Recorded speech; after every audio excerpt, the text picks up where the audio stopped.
suis très heureuse de vous présenter le millésime 2014 sur les vignobles Comte von Hyperk. Donc, c'est un millésime qui présente voilà, beaucoup de fruits, des structures déjà très soyeuses, assez présentes, une structure tannique assez présente, mais très très bien intégrée, très soyeuse. Nous avons quand même la chance d'avoir des terroirs extrêmement différents.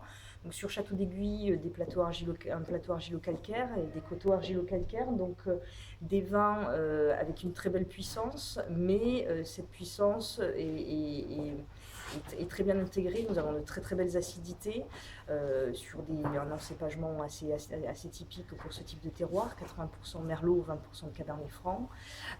Tandis que Clos Lauratoire, voilà, on rebascule sur l'appellation Saint-Émilion, beaucoup plus de Merlot, des terroirs extrêmement différents, argilo-calcaire, argilo-sableux, avec beaucoup plus de Merlot, voilà, 90%, 10% de Cabernet Franc, des structures très différentes, beaucoup plus, je qualifierais beaucoup plus charmeuses, un bouquet très délicat, très aromatique, plus de fruits noirs, une note florale, Château d'Aiguille étant traditionnellement un peu plus voilà, fruits rouges.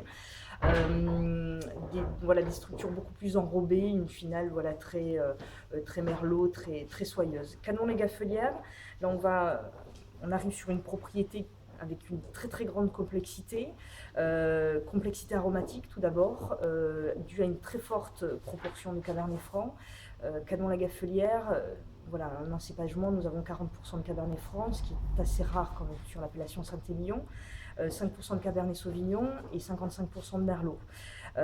Les Cabernets Francs vont apporter beaucoup plus de structure, une très grande fraîcheur, très grande longueur également en bouche. Et au niveau du bouquet, cette très grande complexité, des notes très très épicées, voilà, qui vont un petit peu compléter, contrebalancer en fait ces notes très très fruitées du Merlot. Sur le millésime 2014, dans l'ensemble, voilà, on est vraiment sur un millésime sur le fruit, lorsque les vinifications, déjà le travail pendant l'été a été très soutenu.